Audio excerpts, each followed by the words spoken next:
당장 포탄을 대령하세요.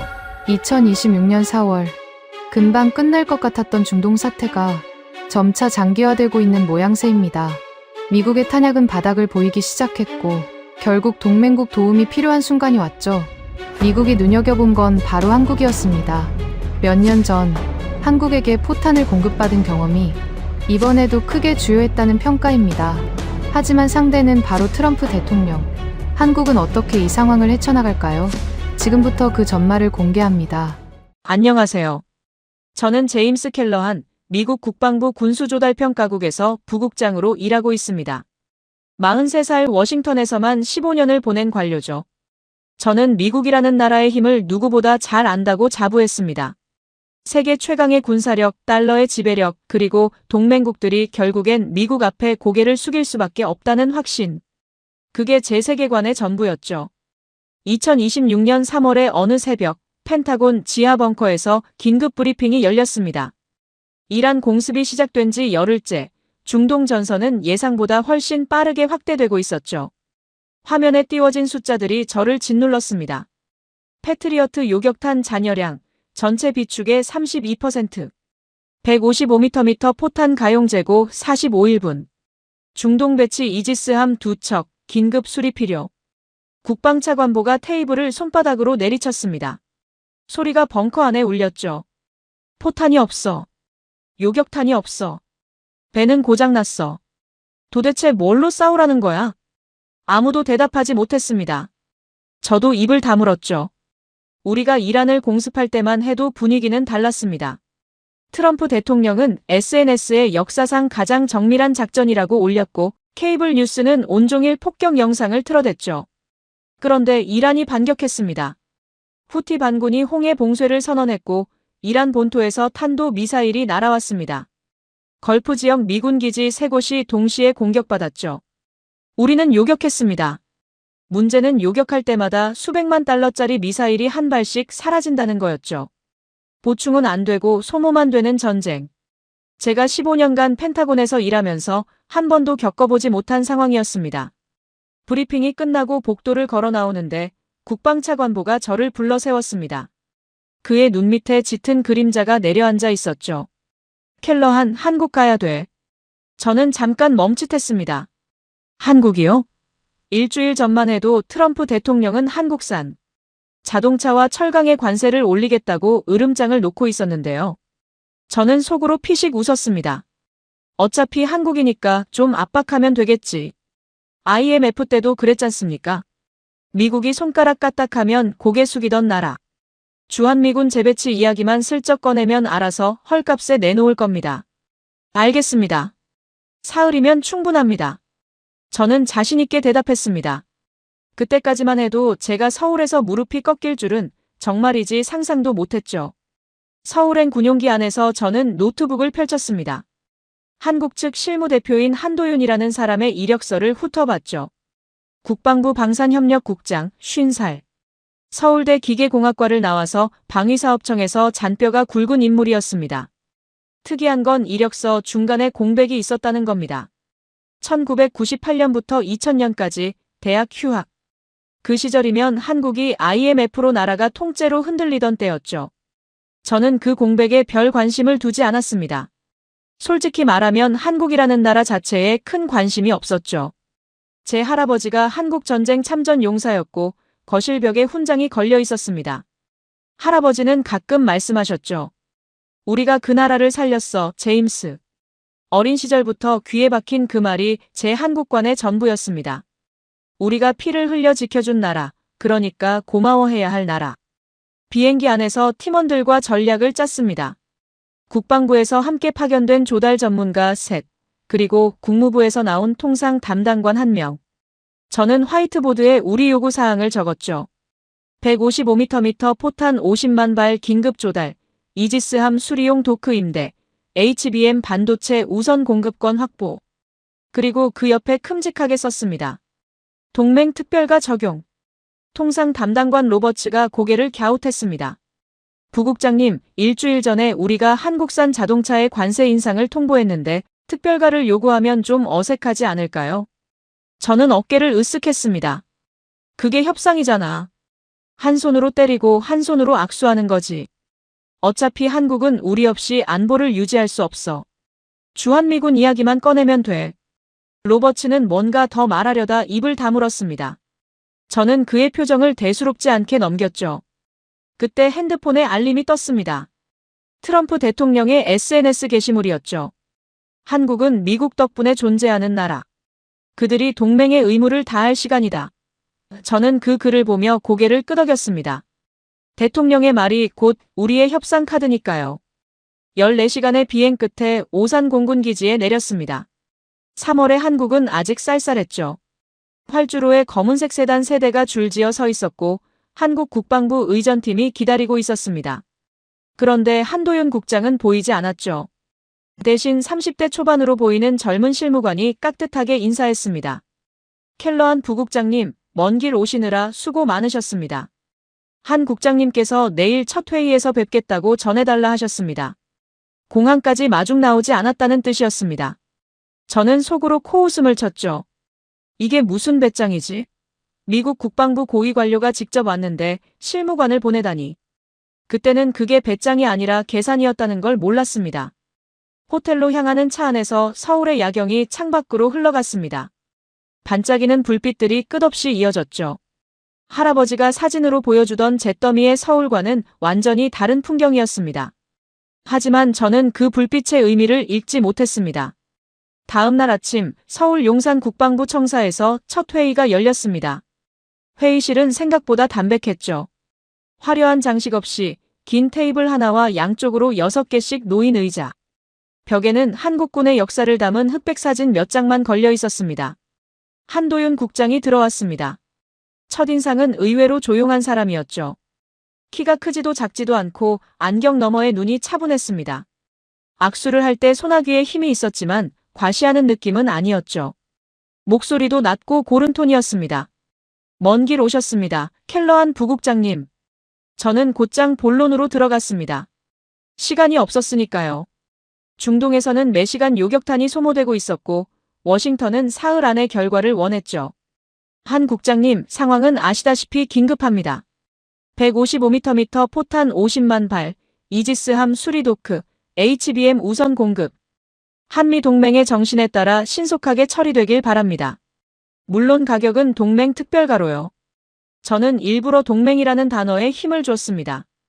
이 단어 뒤에 숨겨진 메시지를 한국 사람들이 모를 리 없다고 생각했죠. 주한미군, 안보 우산, 핵 억제력. 이 모든 것의 대가로 당신들은 우리에게 빚을 지고 있다는 뜻이었으니까요. 한 국장이 서류를 천천히 넘겼습니다. 한참을 말없이 들여다보더니 고개를 들었죠. 표정에는 감정이 없었습니다. 화난 것도 아니고 기쁜 것도 아닌 그냥 아무것도 읽을 수 없는 얼굴이었죠. 동맹 특별가라고 하셨습니까? 네, 국제 시세보다 합리적인 수준으로요. 합리적이라는 게 어느 정도를 말씀하시는 건지 궁금하군요. 지난주에 트럼프 대통령께서 한국산 자동차의 관세를 25%까지 올리겠다고 하셨는데 그 합리성하고 같은 기준인 건가요? 회의실 공기가 얼었습니다. 저는 순간 당황했지만 티를 내지 않으려 했죠. 옆에 앉은 로버츠가 작게 헛기침을 했습니다. 그건 통상 이슈고 이건 안보 문제입니다. 별개의 사안이죠. 한 국장의 입꼬리가 아주 미세하게 올라갔습니다. 웃는 건지 아닌지 분간이 안 되는 정도였죠. 그렇군요. 관세를 매길 때는 같은 나라인데 무기가 필요할 때는 별개의 사안이 되는 거군요. 저는 목 안쪽이 뜨거워지는 걸 느꼈습니다. 이 사람이 지금 나를 가르치려 드는 건가? 미국 국방부 부국장한테? 저는 목소리를 한 톤 낮췄습니다. 한 국장님, 솔직하게 말씀드리죠. 주한미군 재배치에 관한 논의가 워싱턴에서 진행되고 있다는 건 알고 계실 겁니다. 지금은 서로 도울 때입니다. 주한미군 카드. 이걸 꺼내면 한국 관료들은 대부분 표정이 굳어지곤 했습니다. 적어도 제가 알던 한국은 그랬죠. 하지만 한도윤은 달랐습니다. 그는 안경을 벗어 렌즈를 닦았습니다. 아주 천천히 서두르지 않고요. 켈러한 부국장님, 제안이 하나 있습니다. 말씀하시죠. 숫자로 말씀드리기 전에 직접 보시는 게 좋을 것 같습니다. 내일부터 이틀간 한국의 방산 현장을 시찰하시죠. 보시고 나서 가격을 이야기해도 늦지 않을 겁니다. 저는 속으로 비웃었습니다. 현장 시찰? 공장 몇 개 보여주면서 시간이나 끌겠다는 건가? 하지만 거절할 명분이 없었죠. 저는 고개를 끄덕였습니다. 좋습니다. 보여주시죠. 한 국장이 자리에서 일어나며 말했습니다. 목소리가 여전히 차분했지만 어딘가 단단한 게 느껴졌죠. 내일 아침 6시 로비에서 뵙겠습니다. 편한 신발을 신고 오시는 게 좋을 겁니다. 새벽 5시 반에 알람이 울렸습니다. 호텔 창밖으로 서울의 새벽이 보였죠. 회색빛 하늘 아래 도시가 아직 잠들어 있었습니다. 저는 커피 한 잔을 마시며 워싱턴에서 온 긴급 메시지를 확인했죠. 중동 상황이 더 나빠지고 있었습니다. 후티 반군의 홍해 봉쇄로 미 해군 보급선 2척이 우회 항로를 타야 했고 걸프 지역 기지에 배치된 패트리어트 포대의 요격탄이 이틀치밖에 남지 않았다는 보고였죠. 6시 정각 로비에 내려가니 한도윤 국장이 이미 와 있었습니다. 어두운 남색 점퍼의 운동화.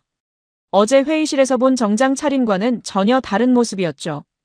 그 옆에는 군용 차량 2대가 대기하고 있었습니다. 잘 주무셨습니까?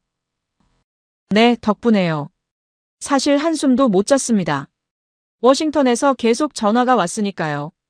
국방차관보는 사흘이라는 단어를 3번이나 반복했죠. 차는 경부고속도로를 타고 남쪽으로 달렸습니다. 한 국장은 차 안에서 거의 말이 없었죠. 저는 창밖을 바라봤습니다. 고속도로 양쪽으로 공장 단지와 아파트 단지가 번갈아 나타났습니다. 규모가 상당했죠. 미국의 러스트벨트, 그러니까 오래전에 문을 닫은 공장들이 즐비한 그 황량한 풍경과는 확실히 달랐습니다. 여기는 모든 게 돌아가고 있었죠. 3시간 뒤 창원에 도착했습니다. 차가 거대한 공장 단지 앞에 멈췄을 때 저는 처음으로 뭔가 이상한 감각을 느꼈습니다.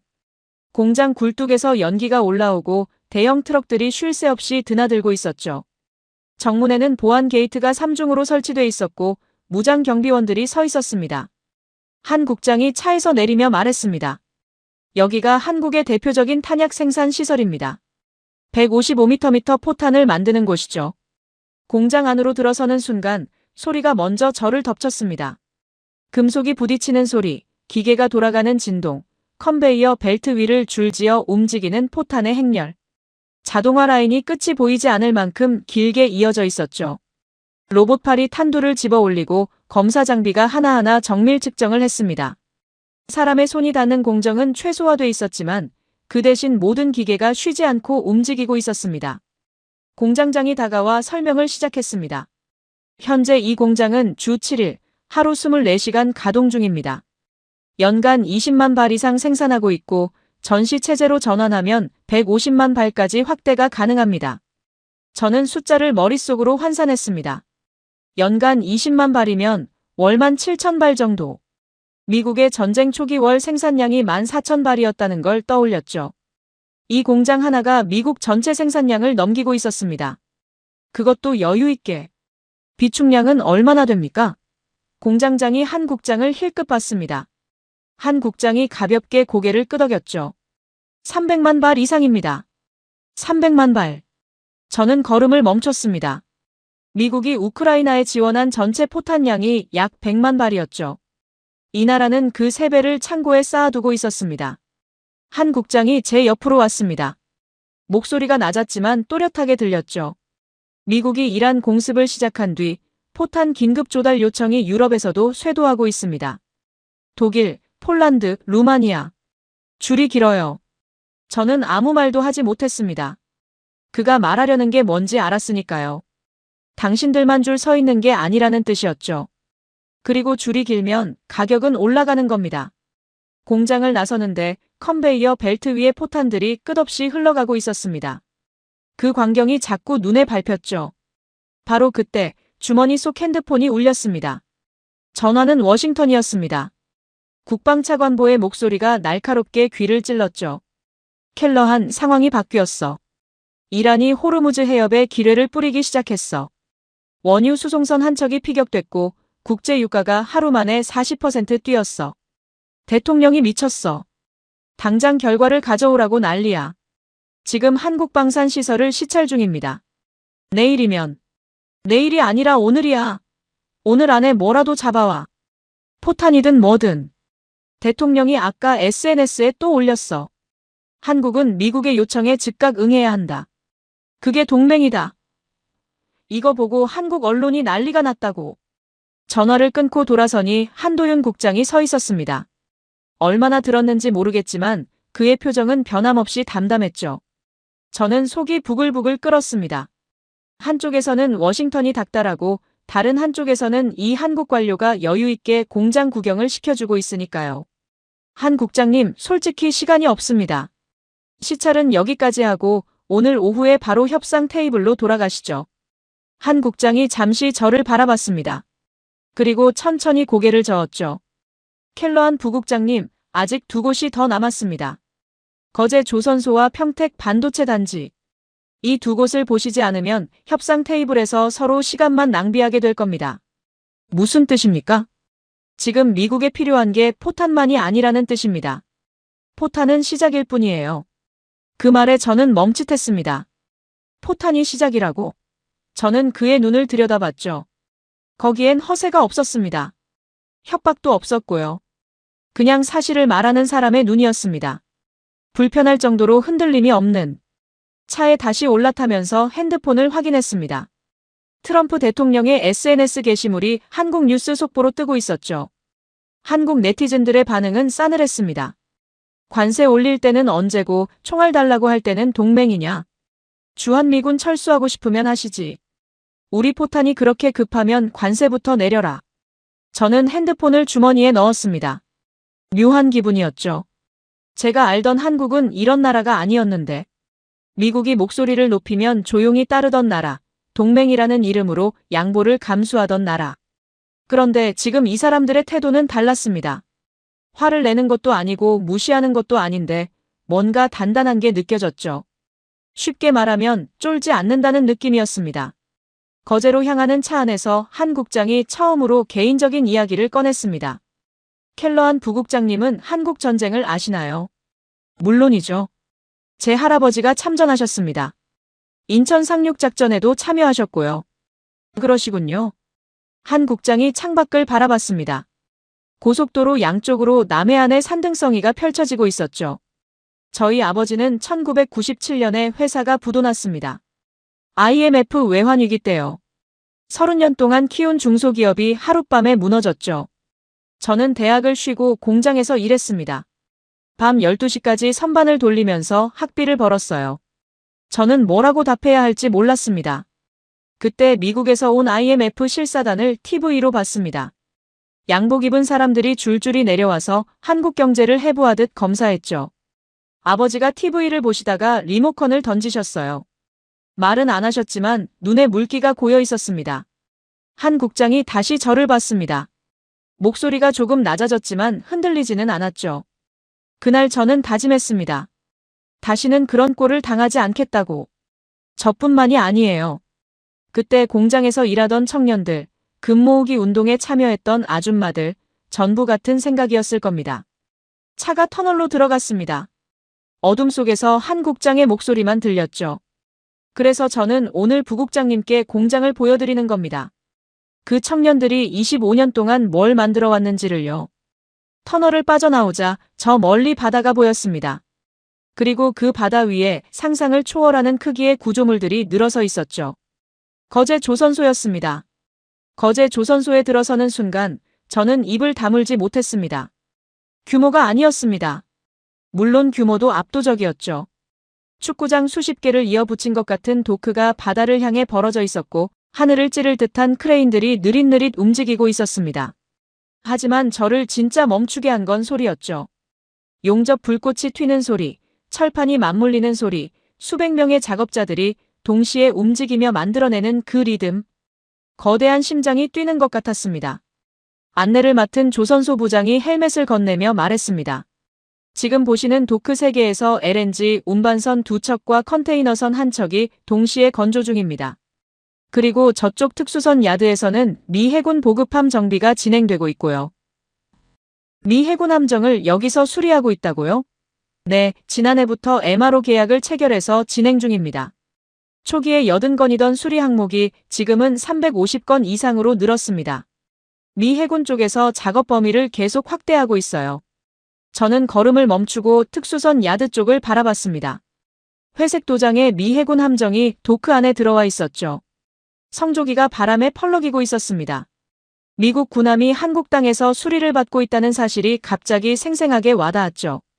워싱턴에서 서류로만 보던 것과는 차원이 달랐습니다. 한 국장이 제 옆으로 왔습니다. 한 가지 여쭤봐도 될까요? 미국에서 이지스 구축함 한 척을 건조하는데 얼마나 걸리는지 알고 계십니까? 저는 알고 있었습니다. 너무 잘 알았죠. 28개월 정도입니다. 비용은요? 16억 달러 내외죠. 한 국장이 고개를 끄덕였습니다. 한국은 같은 수준의 이지스 구축함을 18달에 건조합니다. 비용은 6억 달러. 이번 함은 2년 안에 완성했고요. 18달에 6억 달러. 미국의 3분의 2 기간에 3분의 1 비용. 숫자가 머릿속에서 부딪혔습니다. 저는 조선소 부장에게 물었죠. 어떻게 이런 차이가 가능합니까? 부장이 도크 안쪽을 가리켰습니다. 저 도크 보이시죠? 초대형 컨테이너선이 들어가는 도크인데 이론적으로는 이지스함 4척을 동시에 건조할 수 있는 크기입니다. 미국 조선소 중 상당수는 도크 자체가 없어요. 육상에서 블록을 만들어 바지선으로 옮기는 방식을 쓰죠. 수백 킬로미터 떨어진 곳에서 부품을 만들어 와야 하는 경우도 있고요. 로버츠가 옆에서 작게 중얼거렸습니다. 맥킨지 보고서에서 읽은 적 있어요. 미국 조선소 일부는 2차 세계대전 이전 장비를 아직도 쓰고 있다고. 한 국장이 그 말을 듣고 있었는지 잠깐 침묵한 뒤 말했습니다. 인도태평양 사령부 회의에서 미군 장성 한 분이 이런 말씀을 하셨다더군요. 미국에서 몇 달 걸리는 수리가 한국에서는 사흘이면 끝난다고. 사흘. 저는 그 단어를 되씹었습니다. 워싱턴이 저한테 준 시간도 사흘이었죠. 미국이 몇 달 걸릴 일을 사흘에 끝내는 나라에 사흘 안에 결과를 가져오라니. 아이러니가 목구멍까지 차올랐습니다. 조선소를 나서면서 뒤를 돌아봤습니다. 크레인들이 석양빛을 받아 검은 실루엣을 만들고 있었죠. 그 풍경이 묘하게 위압적이었습니다. 미국의 힘은 항공모함과 스텔스 전투기에 있다고 생각했는데 그 항공모함을 고칠 수 없으면 무슨 소용인가. 처음으로 그런 생각이 들었습니다. 차에 오르려는데 한 국장이 말했습니다. 내일은 평택입니다. 오늘 보신 건 서막이에요. 서막이라고요. 저는 대꾸하지 못했습니다. 그날 밤 호텔방에서 잠이 오지 않았습니다. 창원 공장의 포탄 생산 라인, 거제 조선소의 압도적인 도크, 미 해군 함정 위에 펄럭이던 성조기. 그 이미지들이 자꾸 겹쳐졌죠. 저는 침대에 앉아 할아버지의 사진을 꺼냈습니다. 출장 올 때마다 지갑에 넣고 다니는 흑백 사진이었죠. 23살의 할아버지가 인천 어딘가에서 전우들과 찍은 사진. 배경에는 폐허가 된 건물 잔해가 보였습니다. 할아버지는 한국에 대해 말씀하실 때면 항상 같은 표현을 쓰셨죠. 겁먹은 눈을 한 아이들. 전쟁통에 만났던 한국 아이들의 눈이 평생 잊히지 않는다고 하셨습니다. 할아버지에게 한국은 그런 나라였어요. 구해줘야 하는 나라, 도와줘야 하는 나라, 미국의 은혜를 기억해야 하는 나라. 저도 그렇게 배웠습니다. 그런데 오늘 본 한국은 달랐죠. 겁먹은 눈은 어디에도 없었습니다.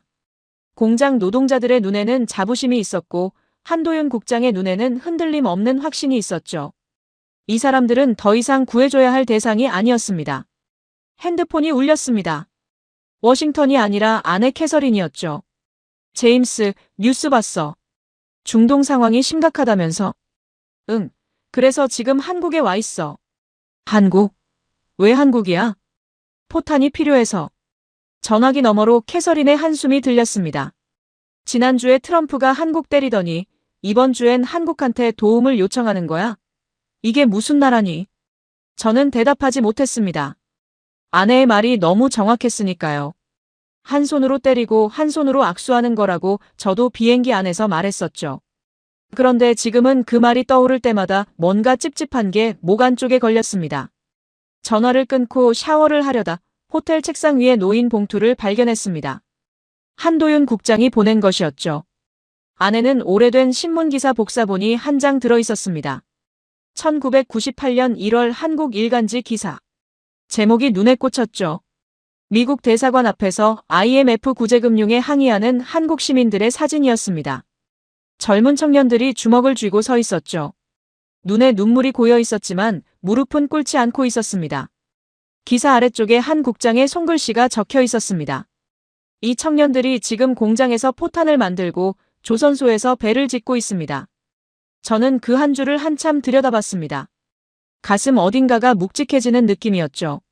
할아버지가 보셨던 겁먹은 눈의 아이들이 자라서 금을 모으고 공장을 돌리고 반도체를 만들고 그렇게 25년을 이를 악물었다는 이야기. 그 이야기가 숫자보다 무겁게 느껴졌습니다. 봉투를 다시 넣으려는데 뒤쪽에 작은 글씨가 하나 더 있었습니다. 내일 평택에서 보실 것이 한국의 진짜 카드입니다. 진짜 카드. 포탄도 아니고 조선소도 아닌 진짜 카드가 따로 있다는 뜻이었죠. 저는 불안해지기 시작했습니다.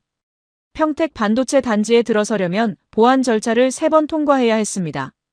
신분증 확인, 전자장비 검사, 그리고 보안 서약서 서명. 반도체 공장이 군사시설보다 보안이 철저하다는 게 처음에는 이해가 안 됐죠. 하지만 안으로 들어가고 나서야 그 이유를 알았습니다. 클린룸 앞에서 한 국장이 설명을 시작했습니다. 옆에는 반도체 회사의 기술이사가 함께 있었죠. 부국장님, HBM이라는 걸 아시죠? 고대 역폭 메모리. AI 연산에 쓰이는 반도체 아닙니까? 맞습니다. 그런데 단순히 AI에만 쓰이는 게 아닙니다. 기술이사가 화면을 켰습니다. 미국 군사장비 목록이 떴죠. 이지스함 전투 시스템, 무인 정찰 드론, AI 기반 미사일 유도 체계, 위성 통신 장비. 화면 옆에 작은 글씨로 HBM 탑재라는 표시가 붙어 있었습니다. 하나가 아니라 거의 전부예요. 미군의 차세대 무기 체계는 대부분 AI로 작동합니다. 그 AI를 구동하려면 대량의 데이터를 초고속으로 처리해야 하죠. 그걸 가능하게 하는 게 바로 HBM입니다. 기술이사가 한 장의 차트를 보여줬습니다. 현재 전 세계 HBM 시장의 약 80%를 한국 기업 2곳이 생산하고 있습니다. 한 곳이 62%, 다른 한 곳이 17%. 합치면 10개 중 8개가 한국산이에요. 80%. 저는 숫자를 다시 확인했습니다. 40도 아니고 60도 아닌 80이었죠. 세계 시장의 거의 전부를 두 회사가 쥐고 있다는 뜻이었습니다. 그러면 이 공급이 멈추면 어떻게 됩니까? 제 질문에 기술이사가 아닌 한 국장이 대답했습니다. 이지스함의 전투관리 시스템이 멈춥니다. 무인 드론이 경로를 잃습니다. AI 유도 미사일이 날아가다 빗나가죠. 위성통신도 지연됩니다. 쉽게 말해서 미군의 눈과 귀와 두뇌가 동시에 꺼지는 겁니다. 회의실이 조용해졌습니다. 로버츠가 의자 등받이에 기대앉으며 작은 소리로 내뱉었죠. 맙소사. 저도 같은 생각이었습니다. 포탄은 소모품이니까 다른 데서 구할 수라도 있죠. 조선소도 시간이 걸리겠지만 대체가 완전히 불가능한 건 아닙니다. 하지만 반도체는 달랐습니다. 이건 대체가 안 되는 겁니다. 전 세계에서 이걸 만들 수 있는 곳이 사실상 한국밖에 없으니까요. 미국의 마이크론이 약 20%를 생산하고 있지만 최첨단 HBM사에서는 한국과 격차가 더 벌어지고 있다는 설명도 이어졌습니다. 저는 클린룸 유리창 너머를 바라봤습니다. 방진복을 입은 기술자들이 현미경처럼 정밀한 장비 앞에 앉아 있었죠. 반도체 위에 머리카락보다 수천 배 얇은 회로를 새기는 작업. 그 조용한 방 안에서 미국 군사력의 심장이 만들어지고 있었습니다. 한 국장이 클린룸 유리창에 손을 대며 말했습니다. 트럼프 대통령께서 한국산 자동차에 관세를 올리셨죠. 철강에도 올리셨고요. 그런데 이 칩에는 관세를 못 올리셨습니다. 왜 그런지 아시겠습니까? 저는 알고 있었습니다. 대체제가 없으니까요. 관세를 올리면 미국 자신이 더 큰 피해를 입는 거니까. 하지만 입 밖으로 그 말을 꺼내기가 쉽지 않았죠. 공장을 나서는데 다리에 힘이 풀리는 느낌이었습니다. 사흘간의 시찰이 끝났고 저는 출발할 때와는 완전히 다른 사람이 되어 있었죠. 평택에서 서울로 돌아오는 차 안에서 저는 한참을 말이 없었습니다. 한 국장도 침묵했죠. 차 안에는 엔진 소리와 고속도로 위의 바람 소리만 흘렀습니다. 로버츠와 나머지 팀원들은 뒷차에 타고 있었고 저와 한 국장만 같은 차에 있었죠. 창밖으로 해가 지고 있었습니다. 들판 위로 붉은 노을이 번지고 있었죠. 한국의 3월 석양은 워싱턴과는 색이 달랐습니다. 더 진하고 더 무거운 빛이었죠. 저는 마침내 입을 열었습니다. 한 국장님, 하나만 물어봐도 됩니까? 물론이죠. 이 시찰, 처음부터 계획하신 거죠? 포탄, 조선소, 반도체. 이 순서도요. 한 국장이 살짝 웃었습니다. 이틀 동안 처음 보는 웃음이었죠. 억지로 만든 게 아니라 자연스럽게 번진 미소였습니다. 네. 솔직히 말씀드리면 그렇습니다. 왜 이 순서였습니까? 사람은 충격을 점진적으로 받아야 제대로 받아들이니까요. 포탄은 놀랍지만 이해할 수 있는 범위죠. 조선소는 조금 더 충격적이고요. 반도체는 대체 불가능하다는 걸 깨닫게 하는 단계입니다. 저는 피식 웃음이 나왔습니다. 이 사람한테 완전히 당한 거였죠. 나를 설득한 겁니까? 아니면 교육한 겁니까? 둘 다라고 하면 무례할까요? 저는 고개를 저었습니다. 무례하지 않았어요. 오히려 솔직해서 좋았죠. 워싱턴에서는 다들 돌려 말하니까요. 이 사람은 안 그랬습니다. 호텔에 도착하기 직전 한 국장이 말했습니다. 내일 오전 10시 협상 테이블에서 뵙겠습니다. 저희 쪽에 제안서를 준비해 두겠습니다. 제안서라고 하셨습니까? 우리 쪽이 요청하는 입장인데 한국 쪽이 제안서를 내놓는다고요? 한 국장이 차문을 열며 대답했습니다. 켈러한 부국장님, 이틀 동안 보신 게 있으시지 않습니까? 지금 이 테이블에서 누가 요청하는 쪽이고 누가 제안하는 쪽인지는 부국장님이 더 잘 아실 겁니다. 차문이 닫혔습니다. 저는 호텔 로비에 서서 한참을 움직이지 못했죠. 사흘 전까지만 해도 제가 이 협상의 주도권을 쥐고 있다고 확신했습니다. 주한미군 카드, 동맹특별가, 미국의 압도적인 지위. 그게 제 무기였죠. 그런데 지금 그 무기들이 전부 무뎌져 있었습니다. 주한미군 카드를 꺼내봤자 한국 없이 미 해군 함정을 수리할 곳이 없었죠. 동맹특별가를 요구해봤자 유럽 나라들이 줄을 서서 정상 가격에 사겠다고 기다리고 있었습니다. 그리고 반도체. 이건 카드를 꺼내는 것 자체가 불가능했죠. 미국이 협박할 수 있는 영역이 아니었으니까요.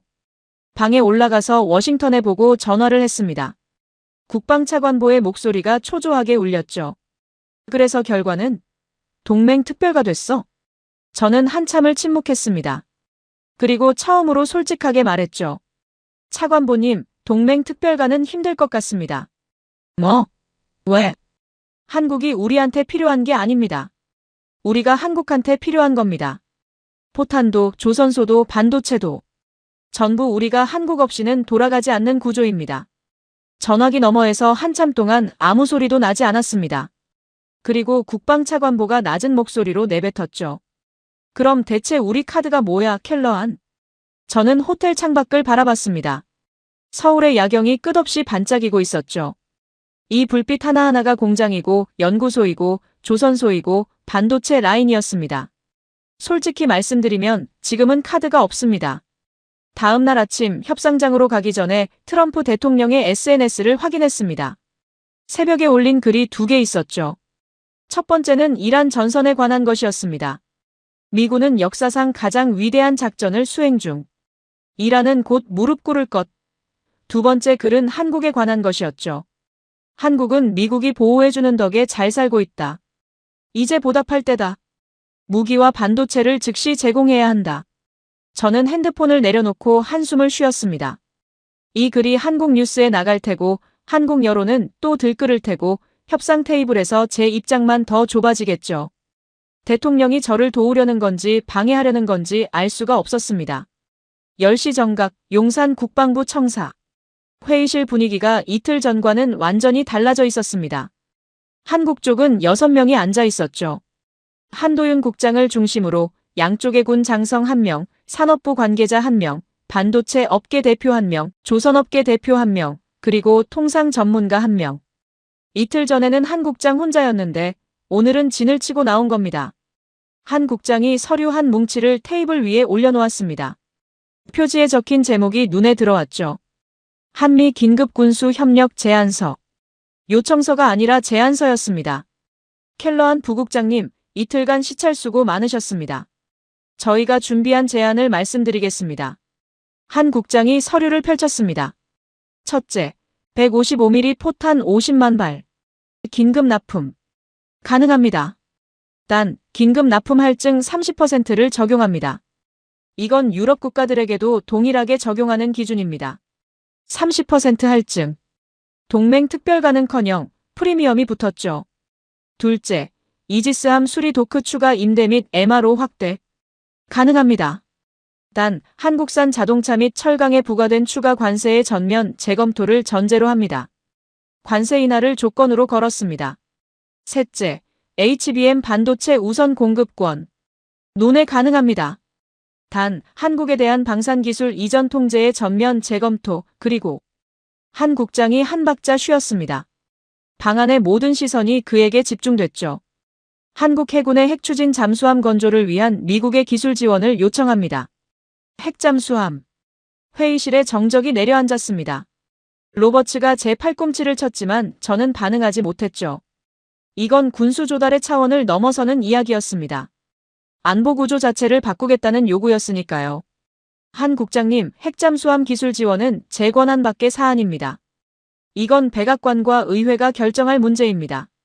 한 국장이 고개를 끄덕였습니다. 알고 있습니다. 그래서 제안서에 넣은 겁니다. 부국장님이 워싱턴에 가져가실 수 있도록요. 저는 서류를 내려다봤습니다. 이 제안서의 무게가 물리적인 종이의 무게를 넘어서는 게 느껴졌죠. 한국은 단순히 물건을 팔겠다는 게 아니었습니다. 거래의 판 자체를 바꾸려는 겁니다. 포탄을 주는 대신 관세를 깎고 배를 고쳐주는 대신 기술 통제를 풀고 반도체를 공급하는 대신 핵잠수함 기술을 받겠다. 이건 의뢰 태도가 아니었죠. 완전히 가베자리에서 내미는 청구서였습니다. 한 국장이 마지막으로 한마디를 덧붙였습니다. 한 가지만 더 말씀드리겠습니다. 이 제안은 오늘부터 72시간 동안만 유효합니다. 그 후에는 유럽 쪽 긴급 주문부터 처리해야 하거든요. 72시간. 사흘. 워싱턴이 저한테 준 시간과 정확히 같았습니다. 저는 서류를 안고 회의실을 나왔죠. 복도를 걸으면서 다리가 후들거렸습니다. 이건 내가 예상했던 협상이 아니었습니다. 주머니 속 핸드폰이 또 울렸습니다. 트럼프 대통령의 세계심을 알림이었죠. 한국이 미국에 감사할 줄 알아야 한다. 우리 없이는 그 나라는 존재하지 않는다. 저는 핸드폰을 꺼서 주머니 깊숙이 밀어 넣었습니다. 워싱턴과의 화상회의는 참혹했습니다. 화면 속 국방차관보의 얼굴이 시뻘겋게 달아올라 있었죠. 그 옆에 국무부 차관보와 백악관 안보보좌관까지 앉아 있었습니다. 저는 한국 측 제안서를 설명하기 시작했죠. 포탄 할증 30%, 관세 전면 재검토, 방산 기술 통제 재검토, 핵잠수함 기술 지원. 한 줄 한 줄 읽을 때마다 화면 속 표정들이 굳어졌습니다. 국방차관보가 먼저 폭발했죠. 켈러한, 이게 동맹국이 내놓을 제안이야? 이건 청구서잖아. 아니, 협박이야. 차관보님, 저도 처음에는 그렇게 생각했습니다. 하지만 현장을 직접 보고 나니. 현장? 공장 구경 좀 했다고 겁먹은 거야? 저는 이를 악물었습니다. 겁먹은 게 아니라 현실을 본 겁니다. 하지만 그 말을 꺼내기 전에 백악관 안보보좌관이 끼어들었죠. 켈러한 부국장, 대통령께서 한국의 태도에 매우 불쾌해하고 계십니다. 주한미군 재배치를 본격 검토하라는 지시가 내려올 수 있습니다. 보좌관님, 주한미군 카드는 이미 꺼냈습니다. 효과가 없었습니다. 효과가 없었다고? 한국 측이 흔들리지 않았습니다. 오히려 저는 말을 멈췄다가 숨을 고르고 다시 이었습니다. 오히려 주한미군이 빠지면 한국은 독자 안보체제를 구축할 명분이 생기고 그러면 방산 수출에 대한 미국의 통제력도 함께 사라진다고 했습니다. 한국이 자주국방을 선언하면 우리가 지금 통제하고 있는 미사일 사거리 제한, 핵잠수함, 기술 제한, 이런 것들이 전부 의미가 없어진다는 뜻입니다. 화면 속이 조용해졌습니다. 안보보좌관의 눈이 가늘어졌죠. 그 한도윤이라는 사람이 그렇게 말한 거야? 직접 그렇게 말하지는 않았습니다. 하지만 제안서의 구조가 그걸 말하고 있었습니다. 국방차관보가 테이블을 손바닥으로 쳤습니다. 대안을 찾아. 유럽에서 포탄 구할 수 있는데 없어. 일본 조선소는? 대만 반도체는? 저는 이미 확인한 내용을 읽었습니다. 유럽 전체의 155mm 포탄. 월 생산량이 5만 발 내외입니다. 우리한테 돌아올 물량이 없습니다. 일본 조선소는 이지스 함급 수리 경험이 부족하고 인력난이 심각합니다. 대만 반도체는 파운드리 중심이라 HBM을 생산하지 않습니다. 화면 속 세 사람이 서로를 바라봤습니다. 아무도 말하지 않았죠. 그 침묵이 답이었습니다. 대안이 없다는 침묵이었죠. 안보 보좌관이 입을 열었습니다. 켈러한, 솔직하게 말해. 이 제안을 거부하면 어떻게 돼? 저는 숨을 들이쉬었습니다. 중동 전선에서 사흘 안에 포탄이 바닥납니다. 이지스함 두 척은 수리 없이 작전을 계속해야 하는데 그러면 전투 효율이 절반 이하로 떨어집니다. HBM 공급이 지연되면 차세대 무기 체계 배치 일정이 최소 1년 이상 밀립니다. 제 목소리가 떨리고 있었습니다. 보고가 아니라 고백에 가까웠죠. 미국이라는 나라가 세계 최강의 군사대국이 한국이라는 나라 없이는 중동에서 사흘도 버틸 수 없다는 고백. 화상회의가 끝나고 저는 호텔방 바닥에 주저앉았습니다. 그날 밤 저는 호텔바에 내려가 위스키를 시켰습니다. 평소에는 출장 중에 술을 마시지 않지만 그날은 달랐죠. 잔을 비우고 또 채우고 그래도 머릿속이 정리되지 않았습니다. 할아버지의 사진을 다시 꺼냈습니다. 흑백 사진 속 23살의 할아버지가 웃고 있었죠. 그 뒤에 폐허. 그때 한국은 정말로 미국의 도움이 절실한 나라였습니다. 할아버지 세대는 피를 흘려 이 나라를 지켰고 그건 부정할 수 없는 사실이죠. 하지만 지금은 달랐습니다. 그 폐허 위에서 이 사람들은 세계 최고의 공장을 세웠고 미국이 만들지 못하는 반도체를 만들고 있었죠. 할아버지의 은혜를 부정하는 게 아니라 그 은혜를 발판으로 상상도 못할 만큼 멀리 간 겁니다. 핸드폰에 트럼프 대통령의 세 게시물이 떴습니다. 한국과의 협상은 순조롭다. 곧 위대한 결과가 나올 것이다. 미국이 항상 이긴다. 저는 쓴웃음을 지었죠. 순조롭다고요? 대통령은 지금 무슨 일이 벌어지고 있는지 모르고 있었습니다. 아니, 알면서도 자기 방식대로 포장하고 있는 건지도 모르죠. 위스키 잔을 내려놓으려는데 누군가 옆자리에 앉았습니다. 한도윤 국장이었죠. 넥타이를 풀고 점퍼 차림이었습니다. 저는 놀라서 잔을 거의 쏟을 뻔했죠. 한 국장님, 이 시간에 여기 어떻게? 호텔이 갔습니다. 내일 협상 전에 잠이 안 와서 내려왔죠. 한 국장이 맥주를 시켰습니다. 잠시 동안 둘 다 말없이 각자의 잔을 바라봤죠. 켈러한 부국장님, 하나만 여쭤볼게요. 부국장님은 왜 이 일을 하십니까? 뜬금없는 질문이었습니다. 저는 잠시 생각했죠. 미국을 지키기 위해서요. 진부하게 들리겠지만 그게 제 이유입니다. 한 국장이 고개를 끄덕였습니다. 저도 같습니다. 한국을 지키기 위해서 이 일을 하죠. 그런데 가끔 생각합니다. 나라를 지킨다는 건 강해지는 것만으로는 안 된다고요. 존중받아야 합니다. 어떤 나라에도 고개를 숙이지 않을 만큼의 실력이 있어야 비로소 대등한 동맹이 가능한 거라고 생각해요. 저는 그 말에 할 말을 잃었습니다. 대등한 동맹. 미국은 그런 걸 생각해 본 적이 없었죠. 동맹이란 미국이 위에 서고 나머지가 따르는 구조라고만 여겼으니까요. 한 국장이 맥주를 한 모금 마시고 말했습니다. IMF 때 미국 대사관 앞에서 울던 청년이 저였습니다. 저는 어젯밤 봉투에 들어있던 사진을 떠올렸습니다. 그 사진 속에 계셨던 겁니까? 앞줄 왼쪽에서 세 번째요. 25살이었죠. 아버지 회사가 무너지고 학비를 벌려고 공장에서 야근하다가 뉴스를 보고 뛰쳐나간 날이었습니다. 그의 목소리가 조금 낮아졌지만 흔들리지는 않았습니다. 그날 저는 울었습니다. 분해서요. 그런데 그날 밤 공장에 돌아가서 선반을 돌리면서 다짐했어요. 이 나라를 다시는 이렇게 만들지 않겠다고. 저뿐만이 아니었을 겁니다. 그때 울었던 수만 명의 청년들이 전부 같은 다짐을 했을 거예요. 한 국장이 잔을 내려놓으며 저를 봤습니다. 그 청년들이 25년 동안 만들어낸 게 지금 부국장님이 보신 겁니다. 포탄 공장도 조선소도 반도체 공장도 전부 그 눈물 위에 세워진 겁니다. 저는 할아버지의 사진을 바 위에 올려놓았습니다. 한 국장이 그 사진을 들여다봤죠. 할아버지 분이시군요. 한국전쟁 참전 용사. 네. 인천 상륙작전에 참여하셨습니다. 한 국장이 사진을 조심스럽게 내려놓으며 말했습니다. 할아버지의 은혜를 잊은 적 없습니다. 다만 은혜를 갚는 방법이 고개를 숙이는 것만은 아니라고 생각합니다. 실력을 키워서 대등하게 서는 것. 그게 진짜 보답이 아닐까요? 저는 아무 말도 하지 못했습니다. 위스키 잔 속 얼음이 녹는 소리만 들렸죠. 마 창문 너머로 서울의 불빛이 흐르고 있었습니다. 이 불빛의 무게를 이제야 조금 알 것 같았습니다. 다음 날 아침, 저는 워싱턴에 전화를 걸었습니다. 이번에는 국방차관보가 아니라 더위. 안보보좌관 직통이었죠. 보좌관님, 한국 측 제안을 수용하는 쪽으로 보고드리겠습니다. 이유를 말해. 대안이 없기 때문입니다. 포탄, 조선, 반도체.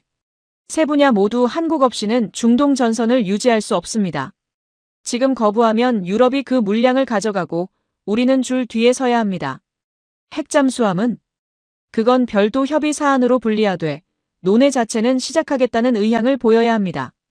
그래야 나머지 3건이 풀립니다. 안보보좌관이 길게 숨을 내쉬었습니다. 대통령이 이걸 어떻게 받아들일지 모르겠어. 보좌관님, 대통령께 이렇게 말씀드리시면 어떨까요? 한국이 미국의 최고의 딜을 제안했다고. 미국이 주도해서 이끌어낸 역사적 합의라고요. 전화기 너머에서 짧은 웃음이 새어나왔습니다. 켈러한, 자네 워싱턴 정치를 좀 아는군.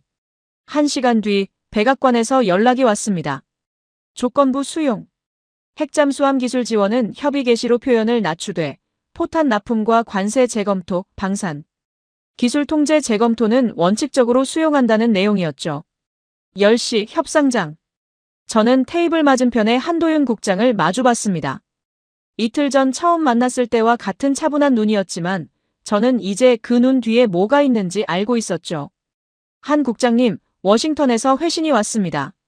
서류를 건넸습니다. 한 국장이 천천히 읽었죠. 표정이 크게 바뀌지는 않았지만 페이지를 넘길 때 손가락이 아주 미세하게 멈추는 순간이 있었습니다. 핵잠수함 항목이었을 겁니다. 협의 개시라는 표현을 쓰셨군요. 네. 지금 단계에서는 이게 최선입니다. 하지만 문이 열렸다는 건 분명합니다. 한 국장이 서류를 내려놓고 양쪽 팀원들을 둘러봤습니다. 그리고 고개를 끄덕였죠. 좋습니다. 이 조건으로 합의서를 작성하시죠. 합의서 초안 작성에 3시간이 걸렸습니다. 양쪽 법률팀이 문장 하나하나를 조율했죠. 저는 그 과정을 지켜보면서 묘한 감정을 느꼈습니다. 사흘 전만 해도 이 테이블에서 저는 압박하는 쪽이었고 한국은 끌려오는 쪽이었어야 했습니다. 그런데 지금 합의서의 모든 항목이 한국의 제안서에서 출발한 것이었죠.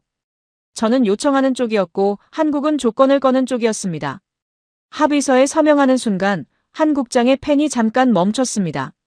그리고 아주 작은 목소리로 중얼거렸죠. 제 귀에만 겨우 들릴 정도로.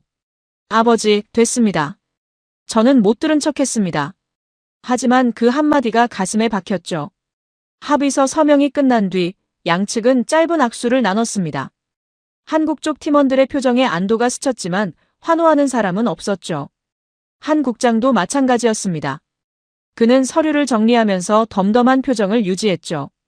이긴 사람의 여유가 아니라 아직 끝나지 않았다는 것을 아는 사람의 절제였습니다. 저는 복도에서 한 국장에게 말을 걸었습니다. 한 국장님, 한 가지 궁금한 게 있습니다. 말씀하시죠. 처음부터 이 결과를 예상하셨습니까? 한 국장이 잠시 생각하더니 고개를 저었습니다. 예상이 아니라 준비를 했던 겁니다. 트럼프 대통령이 관세를 올리기 시작했을 때부터 언젠가 이런 날이 올 거라고 봤어요. 한 손으로 때리는 사람은 다른 손이 필요할 때 반드시 돌아오니까요. 그래서 시차를 준비하신 거군요. 부국장님이 숫자를 직접 보셔야 했습니다. 서류로 보면 협상이 되지만 현장을 보면 현실이 되니까요. 그 차이가 결정적이었다고 생각합니다. 저는 고개를 끄덕였습니다. 그의 말이 맞았죠. 서류로만 봤다면 저는 끝까지 동맹 특별가를 고집했을 겁니다. 하지만 창원 공장의 컨베이어 벨트, 거제 도크의 크레인, 평택 클린룸의 방진복. 그 현장들이 제 확신을 부숴버렸죠. 공항으로 향하는 차 안에서 한 국장이 봉투 하나를 건넸습니다. 이건 뭡니까? 제가 개인적으로 드리는 겁니다. 봉투를 열었습니다. 안에는 오래된 흑백 사진 한 장이 들어있었죠. 한국전쟁 당시 미군 병사가 한국 아이에게 초콜릿을 건네는 사진이었습니다. 사진 뒷면에 한 국장의 글씨가 적혀 있었죠. 그때 초콜릿을 받았던 아이의 손자가 지금 이 나라의 반도체를 만들고 있을지도 모릅니다. 은혜는 잊지 않되 대등하게 서겠습니다. 저는 그 사진을 한참 들여다봤습니다. 할아버지의 사진과 나란히 놓으니 70년의 시간이 두 장의 사진 사이에 압축돼 있는 것 같았죠. 폐허 위에 어린아이가 반도체 기술자가 되기까지 이 나라가 걸어온 거리가 얼마나 먼지. 숫자로는 설명할 수 없는 무게였습니다. 감사합니다, 한 국장님. 감사는 저희가 해야죠. 부국장님이 현장을 보시겠다고 하셨을 때 사실 안심했습니다. 오려는 사람은 설득할 수 있으니까요. 차가 공항에 도착했습니다. 악수를 하는데 한 국장의 손이 따뜻했죠.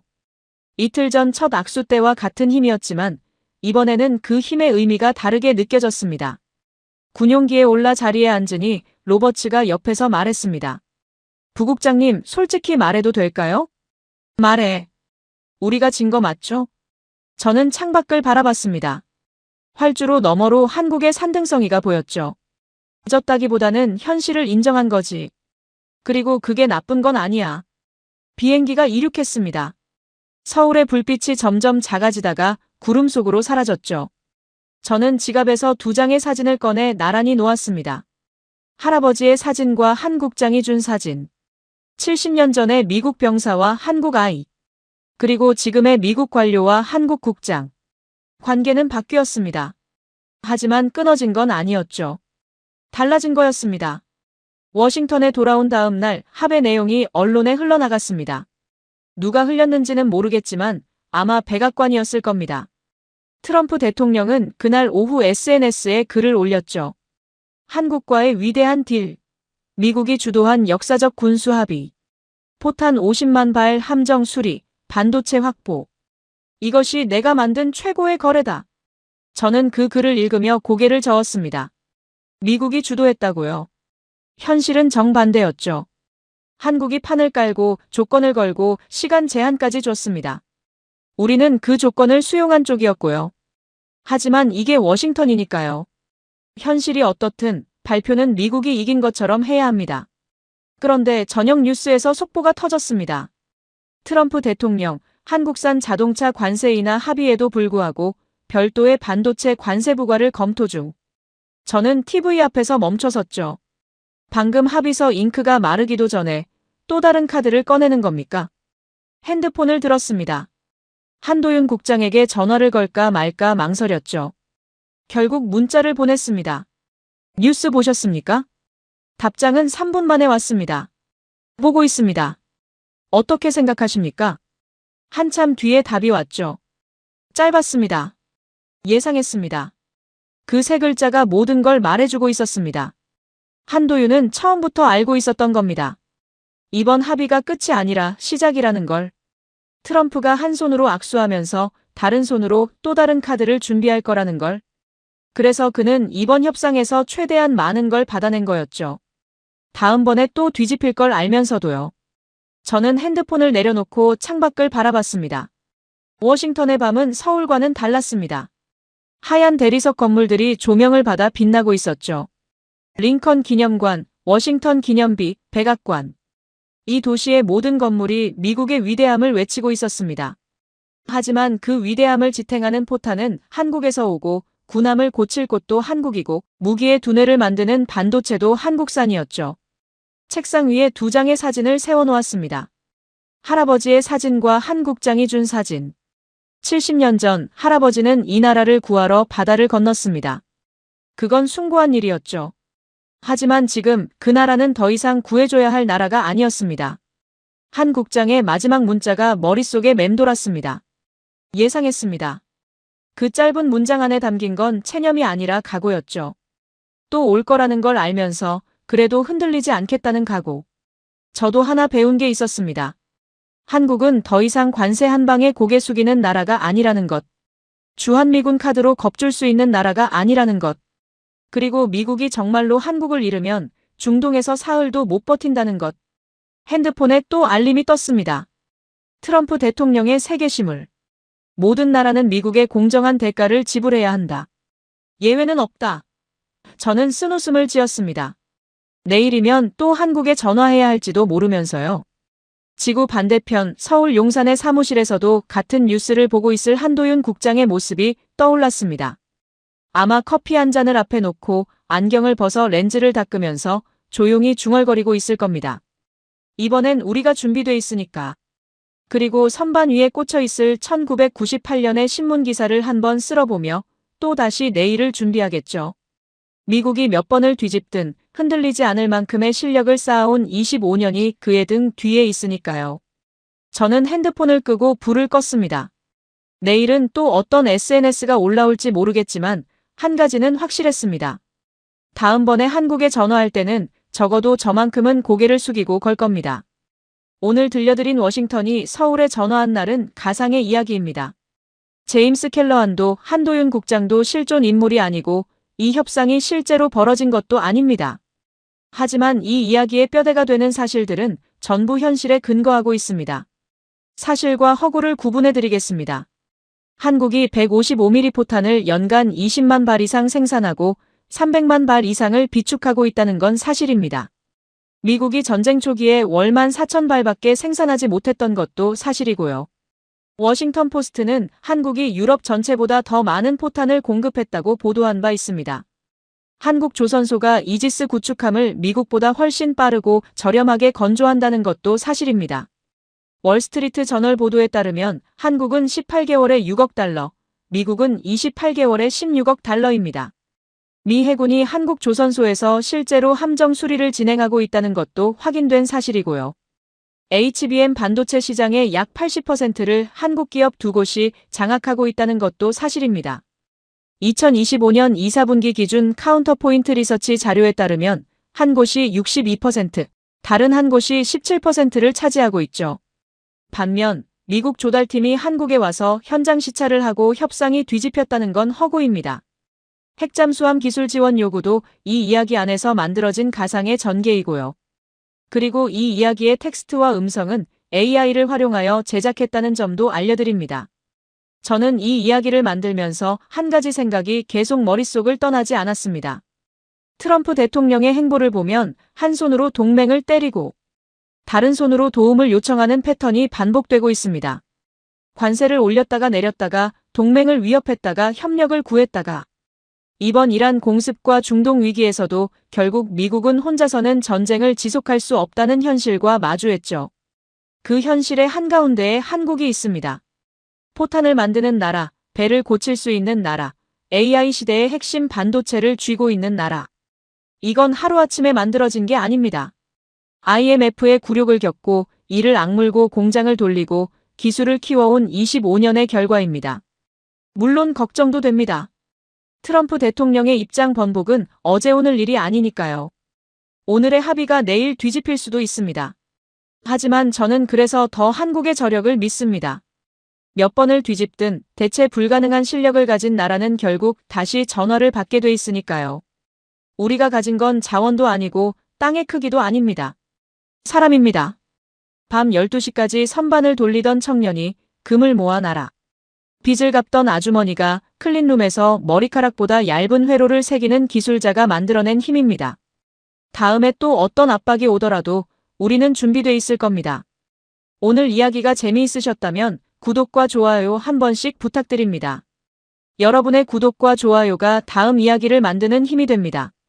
알림 설정까지 해주시면 새로운 이야기가 올라올 때마다 가장 먼저 만나보실 수 있습니다. 그럼 다음 이야기에서 다시 뵙겠습니다. 감사합니다.